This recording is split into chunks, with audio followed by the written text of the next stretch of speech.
outside again. I came for the M's, I came for the win. Yeah, me and all my friends. It's a 4th century, man, we all going in. Big bro, I rock told. Better use what you got, get what you want. Swear to God, since that day, I've been cooking it back, trying to make this shit grow. What's up, guys? Welcome to another episode of the Beezy Show. We are here at NAMM 2025. It's going to be a crazy, crazy year. We're here with Cloud Mics. Obviously, shout out to Cloud Mics. They're the best for always holding us down with the podcasts. Yes, sir. Today, I have an old friend. Yes. Also, an extremely badass audio engineer. Thank you, thank you. The audience, please help me welcome my great friend, Nico. Nico, how are you, sir? What's good, Beezy? But also, officially say your last name for everybody. Nico Hamui. There we go. You can say Hamui, I don't care. Ham Hamui, sandwich. you know, whatever. As long as you spell my name right and the check's in the mail. Exactly. You That's gotta all get we it right. care about. It's cracking, baby. What's good, Beezy? What's good, man? We've been going back and forth since elementary school, man. Yeah, bro. So I'll give them. So basically, we'll take it back real quick, and we're gonna test out the vibes here at NAMM. I'm gonna do a couple, maybe like little quick, pods. I want this one to be a little bit longer than that because you're the man. But so that's what we're gonna plan to do today. But let's take it back to the beginning. Nico. So I was born in California, but very shortly after moved to Florida and grew up there most of my life before coming back to Cali.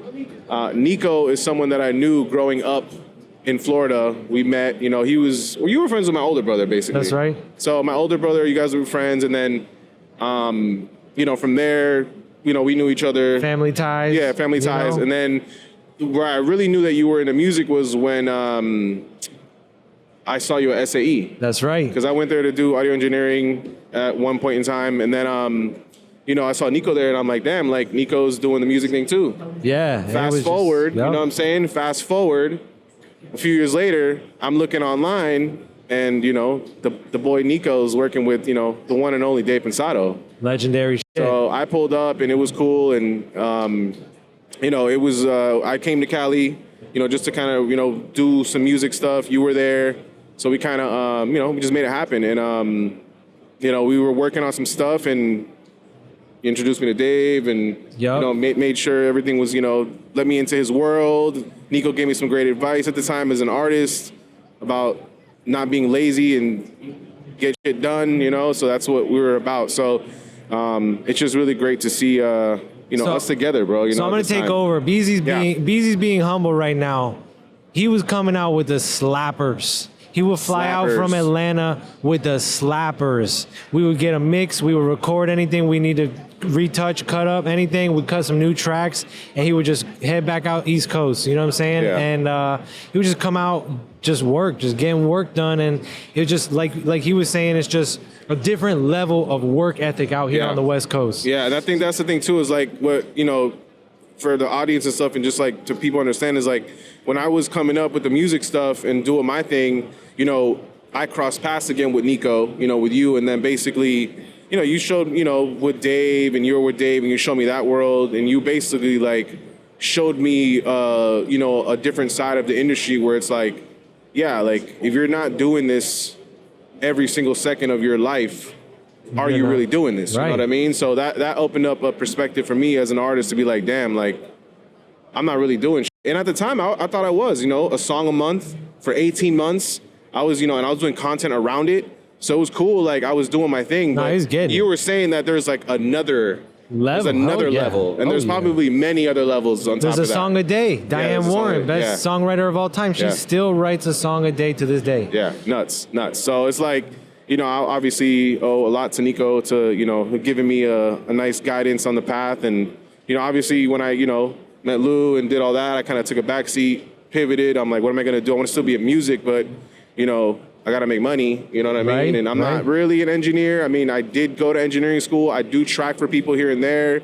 I still am in the studio, but I'm not like a Nico, you know what I mean? I'm not you. Yeah, working with, crazy, awesome artists, just obviously your knowledge is insane. And like I said, like you said, where you put your time is where you're going to grow, right? Yeah. So if you're doing something every second of the day, that's where you're going to get good at. Yeah. So of course, you're a great engineer, but you're not engineering all day. Right. You're killing it in the hip hop space, and you just need a little bit more, and then boom, all day, every day. You're killing it there too. Yeah. You know, Yeah. so here we are. Nonetheless, we're in the industry. There's so many jobs. Music is not just about hitting record. Music is not just about singing. Yeah. There's 1,000 TV jobs. There's 1,000 music for TV jobs. There's 1,000 broadcast jobs, and that's not even in music. I know. You know what I mean? So there's all the content creators around it. There's, I mean, man, the list goes on for days. There's just so much shit, bro. So like, I mean, there's a spot for everybody is what I'm trying to say. Yeah.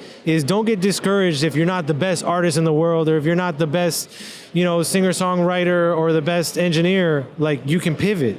You know, there's a need for this kind of an engineer, or there's a need, you know, you never know what you can stumble into, and it's like, yo, this is my shit. Yeah. And that's actually what you kind of did. Is like you stumbled into the video world, and you're like, yo, this is my shit.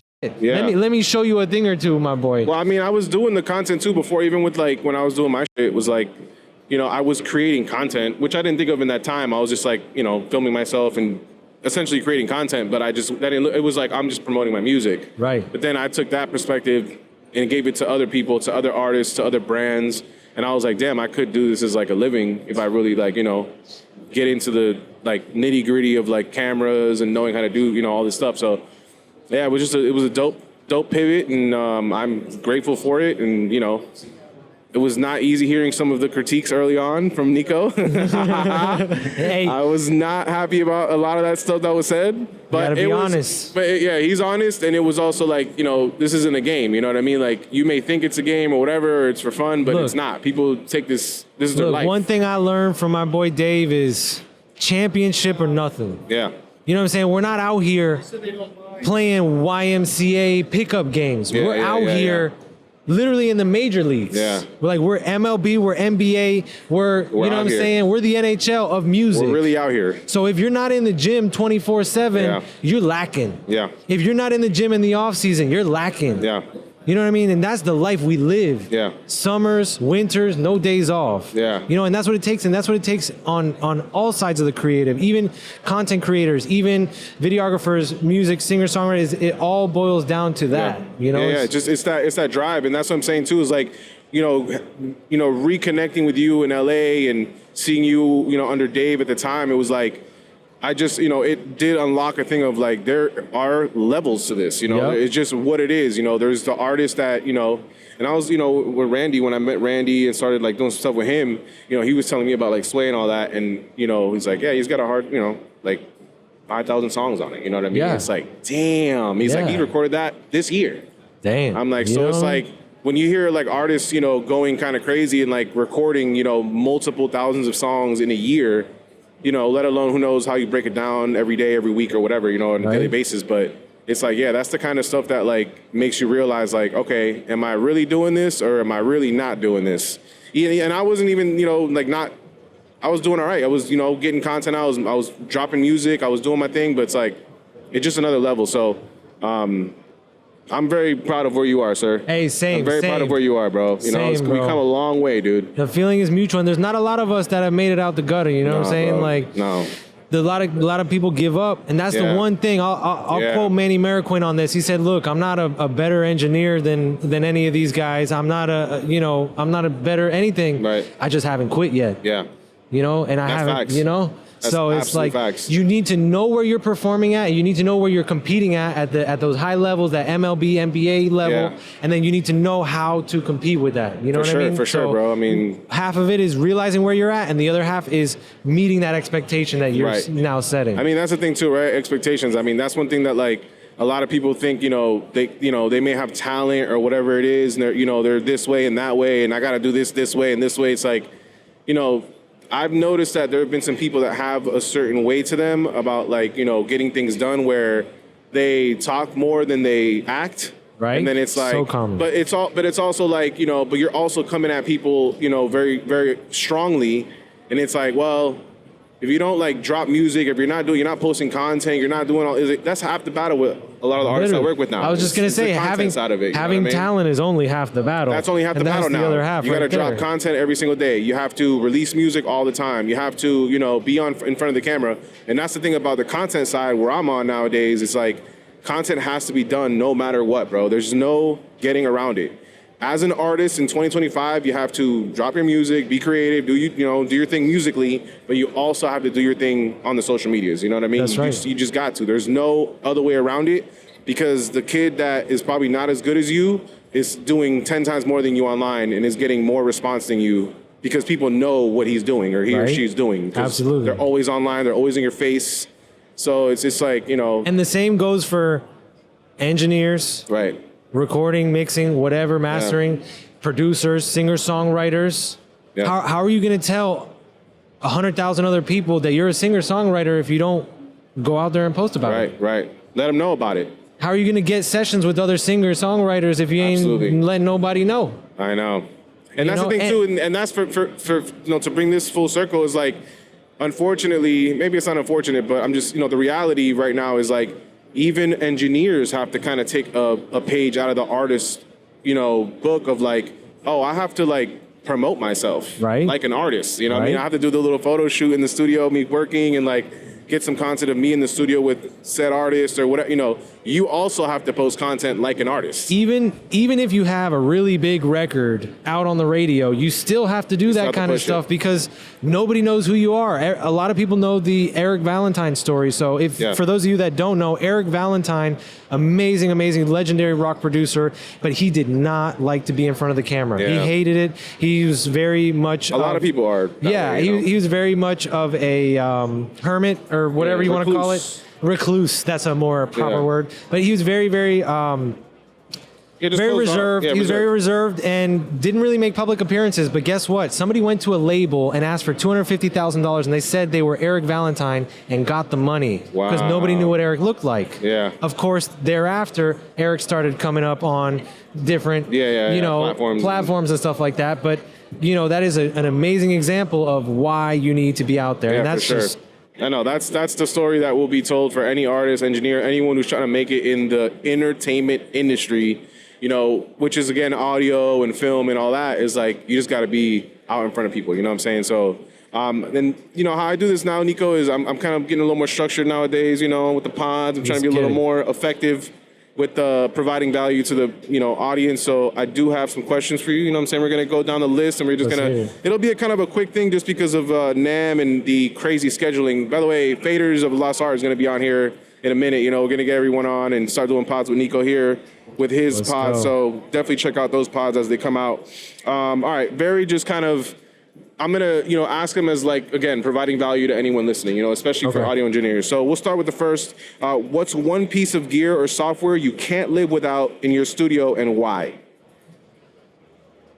I feel like it's a cheap cop-out to say Pro Tools. Okay. Because as much as Logic is the same, I just can't. I'm so lost, right? Yeah. One piece of gear, my speakers. Yeah. The Dutch and Dutch nice. 8C is like, whoa.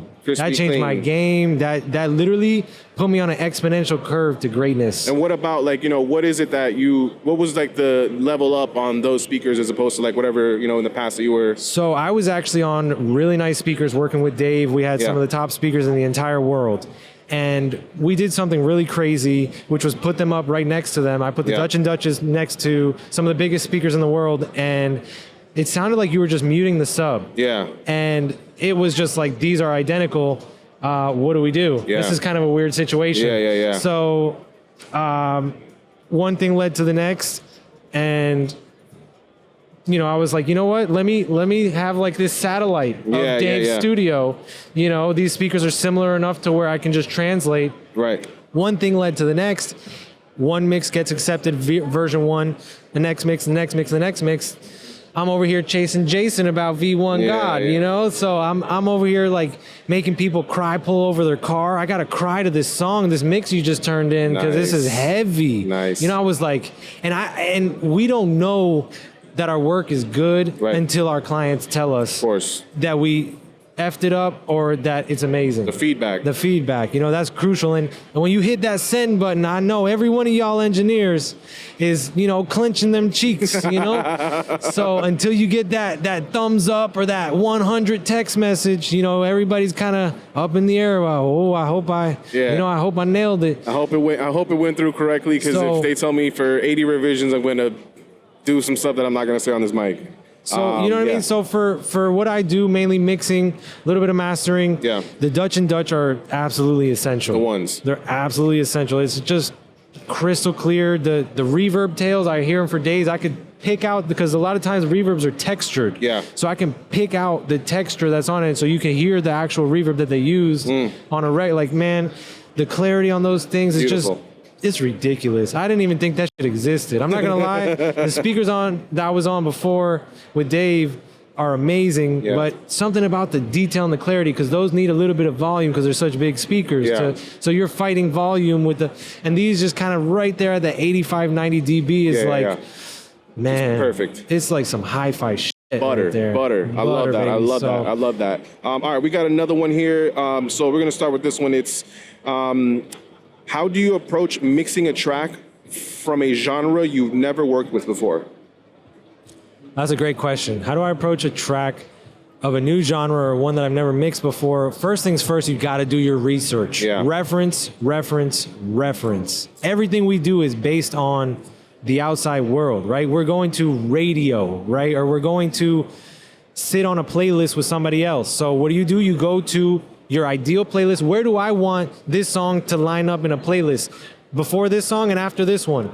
So, or after this song and before this one. Right. So, boom, you listen to those two songs and try and get yours. You know, maybe you got a little more low end than this one, but a little less low end than that one. Try and, you know, you got these little, like bowling. I kind of like to use references like bowling. Though, you know, when we got the kids bowling and you kind of put out the bumpers. So that's my reference tracks. I usually try and pick one that's a little bit hotter, and the one that's like, I know I could beat this one. Yeah. So then I'm like a little bit of confidence booster, but you know that, hey, he's on the radio, so as long as I do a little bit, better than that, you're there. And then this other guy might be beating me, so I know I'm not going over the top too much. Right. So that's one thing that I do, and it's really, really had a lot of success for me. Dope. I love that answer. I love that question too. That's a great one. All right, next one we have. What's the biggest mistake you see beginners making when recording or mixing, and how do you avoid it? Oof, mistakes. Nobody likes to point those out. Recording or mixing mistakes. Number one no is not labeling your stuff. True. It takes 2 seconds. I know you're doing a lot.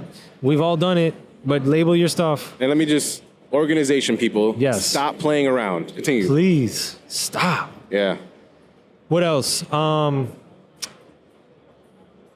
don't know. Organization.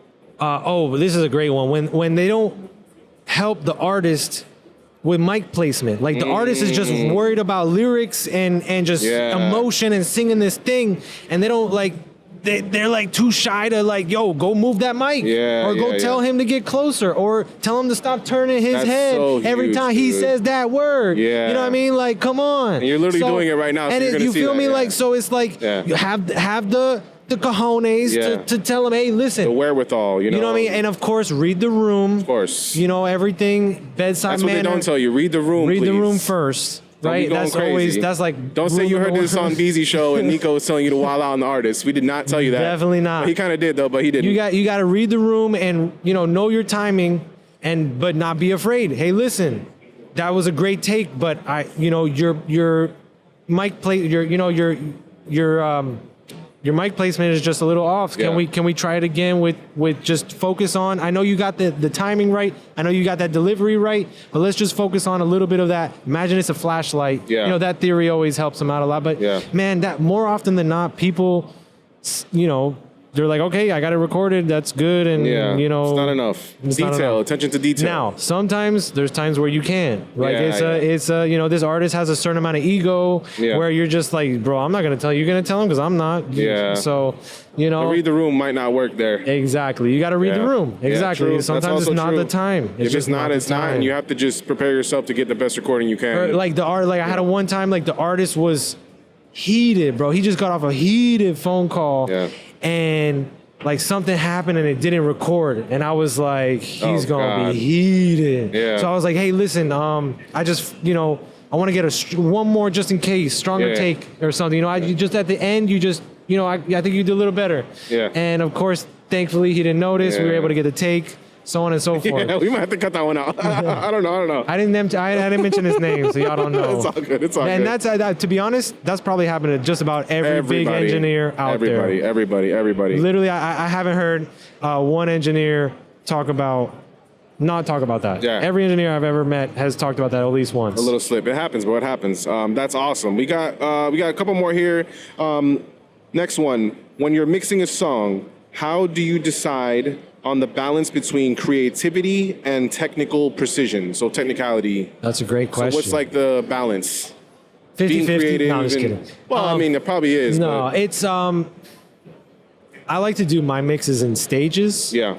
So the first stage, of course, is setting it up, calibrating the producer engineer's template or mix session with my mix session, my template, and then getting levels and then kind of hitting the gear that I usually hit, right. At those levels, which a lot of engineers do kind of similar workflow. And then I try and do a little bit of leveling and do a little bit of mixing. I usually try and give myself either 1 or 2 ear breaks, and my ear breaks are anywhere from half an hour to an hour. Yeah. Or till I, sometimes, a lot of times I'll notice I need an ear break when, I'm not hearing something what I mean? I'm like, you know what? It's just too close. All right. I need to take a ear. So about 2 ear breaks, which is, for me, I like to work about 3 hours, 4 hours. Okay. And with 2 breaks in between. And after that, I'll take an actual break. Yeah. I might get a little, extracurricular, some, catch your vibes, catch some vibes and then come back with a fresh ear, kind of like put it down for a second. Yeah, you have to. You know what I mean? And then come back and not put my hands on the keyboard. Right. I'm just going to listen to it. Just vibe to it. And then you kind of like write down, like, okay, that I need to fix, that I need to fix, okay, 3 things I need to fix. And you just kind of go back and go straight to those 3 things. Because it's so easy to be like, okay, I need to fix that one thing, and then here's 7 other things that I kind of wasn't sure about that I'm going to keep tweaking on it. And it's like, no, dude, just don't touch it. Yeah. Listen to the whole thing and write down or just memorize the 1, 2, 3 spots that you need to, that really stuck out as like, okay, those are the big things that need to be addressed. For sure. And that's a very, very good technique to kind of like not drive yourself crazy with a lot of little minutia. You could be tweaking a hi-hat for like 30 minutes. Yeah, dude. So I've seen you guys do it. I'm like, I'm not here for this. I can't right. be. It's nuts. And it's not necessarily healthy. It really depends on the sound you're going for, et cetera, record, et cetera. But, working on one sound for that long doesn't always produce the best results, let's be honest. For sure. That was sick. I love that. Nico, last question of the day. It's going to be nuts. Have you ever had an aha moment in the studio where you discovered a trick or technique that completely changed your workflow? Absolutely. Yeah? I actually try and have one like once a month. Nice. I feel like I'm not watching enough YouTube or learning enough new things about my craft if I don't have an aha moment or, try a new technique on an old trick, and what is it, a new trick on an old dog, and it's like, oh, well, that was nice. I do like that you say that, because it's like, when you're in your thing and you're doing it, you're putting in the time, you're putting in the hours, and then you start having these, realizations in these certain parts of your craft, it's like, it does, that's pretty inspiring. It is, right? Because you're like, oh, I learned something new. It's like, damn, that's crazy. Like, what can I do with this now? Right. And then you expand on it, and so I try to constantly look for aha moments. I can't necessarily put my finger on an aha moment right now. That's a great question that I'm gonna use that I'm gonna think back. It's gonna take me a long time to think back. I'm gonna write it down. So for our next pod, I'm gonna have a solid answer for you. I would love that. But man, now that I know that that's a thing that people are actually interested in aha moments, I'll write down my aha moments, because I'm good at writing things down in the moment. But, I feel like those are things too that are like, I don't know if it's weird to say, but like maybe even like subconsciously, where like there's a certain formula that you have when you're mixing and you do your thing. It's monotonous, it's repetitive. You just keep, you do your thing. But there's maybe like small shifts that like maybe you start to notice things, moving differently, or you're I don't want to get into for example, I'll do a specific for you. So for example, like I'll talk with Dave, and we'll be catching up, and how you been doing, how's work, and how's this going and that, and he's like, oh man, I've been actually changing up my technique a little bit to this, and I've been trying a little bit of this, and I'll be like, okay, I didn't really think of that, but maybe I'll try it, and then it'll be like, nah, it didn't really work. Maybe it worked for him, but it didn't really work for me, and then the next time, maybe I won't do it, but then the third time, you know what, let's try that thing again, maybe. And then it's like, I see what he was saying. It hit. Yeah, and it's like, okay, you gotta hit it like this with this kind of instrument, and you gotta just hit it at the right pressure to just make it work. Right. And then it's like, okay, I see what he was doing. There was something that I was missing. That's why I was, or something like that. So man, you constantly need to be looking for those aha moments. Yeah, that's a great one. I'm gonna love that clip too, and that's gonna get a good response. But busy day for Nico. I want to get him out of here. Again, dude, I appreciate you. We're out here, we're always grinding. Obviously, shout out to Cloud. They've been super cool to us. Plug anything you have. Obviously, everyone knows what's going on, but plug all the things that you have at the, on the vid here, and let people know where they can find you, Nico. Where can they find you? Let's go. At Nico Hamui, NicoHamui, on all platforms. We also have an amazing podcast, Faders of the Lost Art. We're going to be broadcasting here live, Cloud Booth, 157186. 8675309. Anyways. 15716. That's the booth number. So, anyways, we're here podcasting with Cloud mics. Amazing gear, amazing mics. We're actually going through Cloud lifters right now on a bunch of different microphones. Sounds amazing. It's gonna be the best audio from any pod I've done, probably. So by far. So it's all good. So definitely check out the Cloud mic stuff. Yeah. And we definitely big thank you for hosting us and always being such cool people to us. The whole team, the whole Cloud team from top to bottom. Amazing individuals, handmade in the USA. Yeah. Like you can't really beat that. No. A lot of stuff is overseas. We got to bring it back. We got to bring it back. Bring it back right now. Bring it back, Nico. Anyways, love you, buddy. Beezy, love you, bud. Thank you, bro. Thank you. All right, guys, we're going to probably do a few more, so catch us on the next episode, NAM edition. Love you. Peace out. Peace.